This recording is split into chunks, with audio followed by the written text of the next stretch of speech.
Donald Trump pretends that he's this big, strong, macho alpha man, but nothing could be further from the truth. Donald Trump is weak. He folds easily. Dictators around the world know this. Kamala Harris said it during her debate with Donald Trump that the strong men of the world were licking their lips at the idea of Donald Trump becoming president again, knowing just how easy it is to manipulate and humiliate him.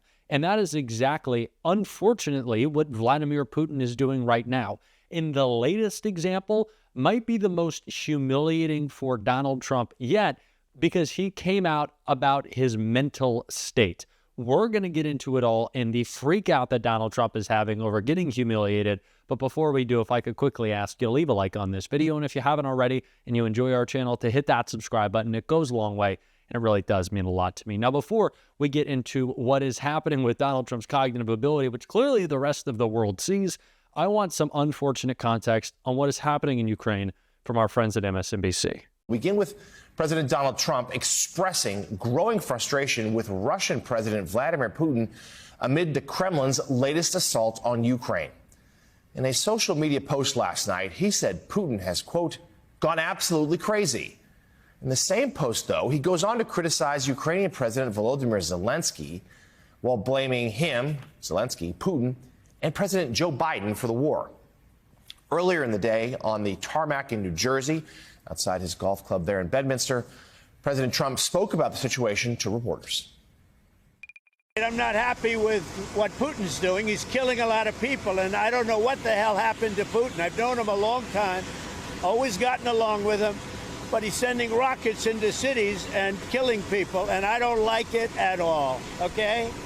We're in the middle of talking, and he's shooting rockets into Kiev and other cities. I don't like it at all. Mr. President, what do you want to do about that? I'm surprised. I'm very surprised. We'll see what we're going to do. What am I going to tell you? You're the fake news, aren't you? You're totally fake. All right, any other questions? I don't like what Putin is doing, not even a little bit. He's killing people. And something happened to this guy, and I don't like it. It is hard to argue that President Putin of Russia's behavior has changed at any point during this war. Trump claims things so there.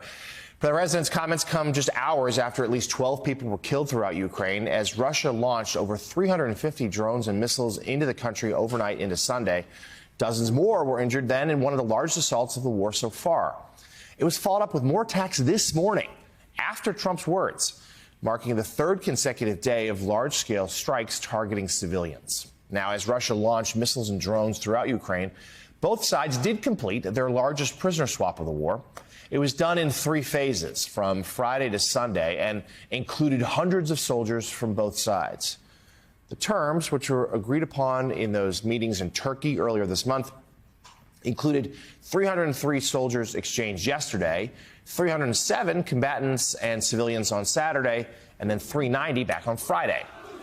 President Zelensky posted on social media celebrating the news while vowing to bring home every soldier captured by Russia in the war. Remember when Donald Trump, the anti-war candidate, said he was going to have this done, finished, not even on day one, but before he was inaugurated? And since coming into office, he has not only refused to acknowledge that Vladimir Putin's invasion of Ukraine was an invasion of Ukraine launched by Vladimir Putin, he's just completely capitulated and humiliated himself and has gotten played and embarrassed over and over and over again. And even Republicans are speaking out. Just listen to Ben Shapiro right here.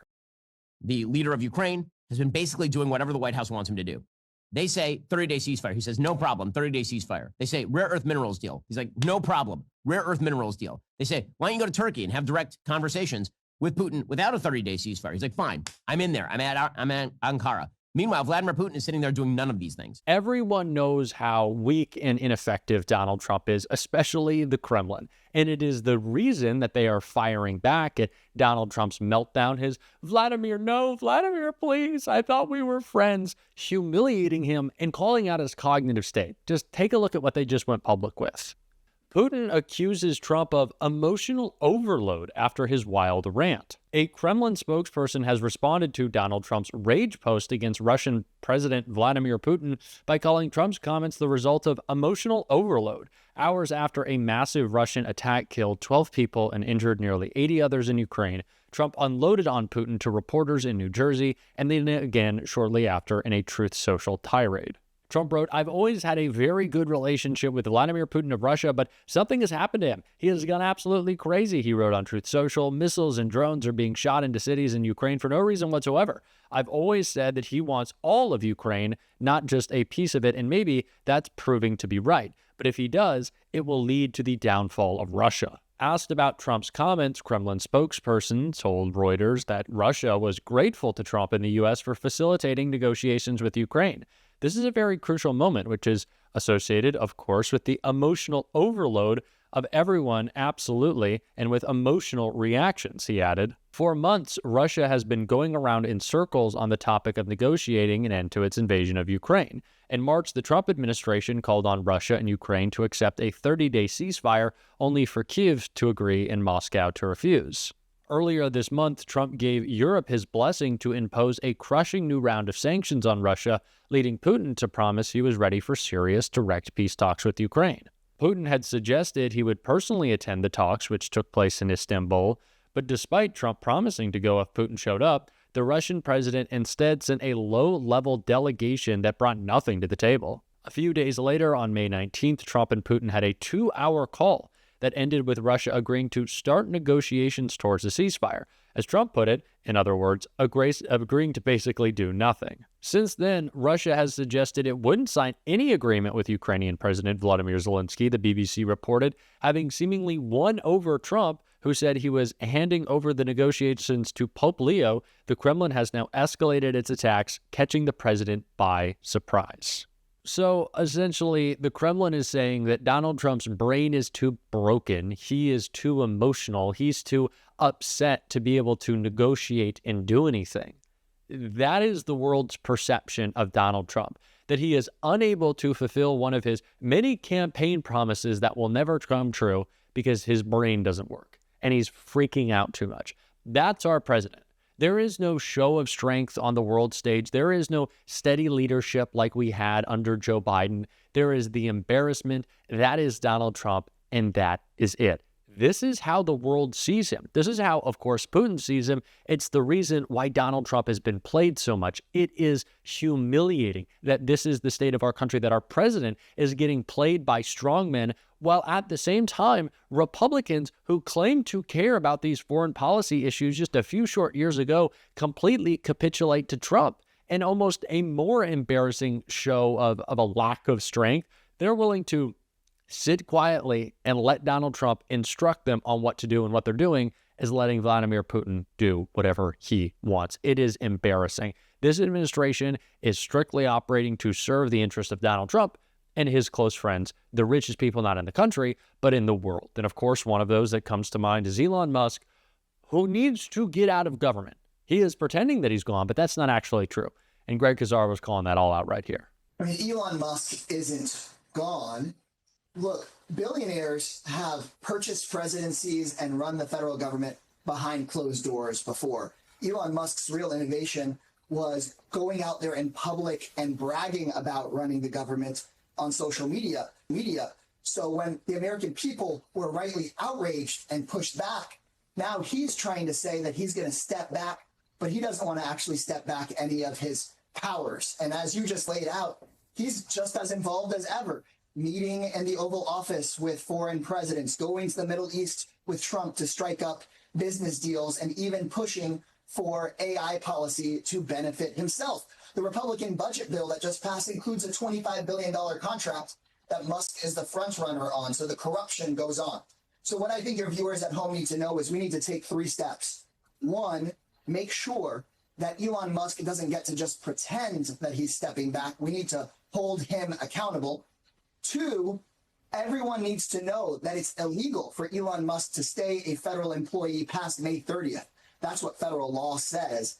And 3, Democrats need to make clear we're not going to go easy on this guy if we retake the majority. We can use our subpoena and investigative power in a majority to look into Musk or any other billionaire that has broken any criminal laws, enriching themselves using the power of the White House. What does that accountability look like right now, Congressman? You said hold him accountable. How do you hold somebody who's not in government, although pretending or cosplaying as a government official, accountable while you are in the minority, and certainly somebody who has the president in his back pocket, more or less? Look, we get a lot of new legal and political and public pressure tools at our disposal beginning on May 30th if he overstays how long he's allowed to stay in government. We also need to make it really clear that majorities come and go, and it might only be a year and a half or so before Democrats have the power to do full subpoenas and full investigations. And if it turns out that Trump has been using his tariffs to wield power against foreign governments until they give Elon Musk a contract, like many reports are now leaking out that that might be what's going on. If it turns out that Musk is steering FAA contracts to himself while firing employees that keep our planes safe up in the air, there's some real implications on that. And they're acting like Trump is going to be president forever. And if we have anything to do about it, that's not how it's going to be. And there can be consequences that are much greater than Musk just losing his billions of dollars in federal contracts. So, Congressman, let me ask you then, I think you probably know the question is coming. How are Democrats going to tell the story around all of this? Because, as you mentioned, the midterms are coming. You know, the polling numbers for the Democrats still kind of in the toilet, but Elon Musk's are also in the toilet. So is there a way that you can use him to tell the story of how your party fights back, to kind of bring people back into the fold, to make them believe you guys are actually fighting for them? We have to earn back the trust of working class voters and tell folks that we're going to be a new kind of Democratic Party, one that fully severs our ties with the billionaire class, become an anti-billionaire, pro-working class American party. That's what can bring people together that may disagree on some of the social issues, but ultimately, this Republican budget bill that the Congress just passed out of the House pits the 99.9% of Americans getting screwed over by the 0.1% of Americans. If we unite that 99%, we can block this budget bill from passing in the Senate. We need to officially fire Elon Musk. I don't know how this could even be a conversation. The man steals billions of our tax dollars. He attacks the most important programs in our government, saying that it's waste, fraud, and abuse. But at the same time, we've seen the size of our budget grow. Where did Elon cut government spending? Nowhere. He just made sure that the agencies that were tasked with going after his corruption and criminality were impaired from doing so. So how about we actually make sure they can do their jobs and make sure Elon gets fired from his? We're certainly going to be calling that out, like Greg Kazar on this show. And if you want to support that, as always, you can hit that subscribe button, leave a like on this video. And if you stuck around to the end, you can drop a blue heart in the comments. And until next time, I'll see you soon.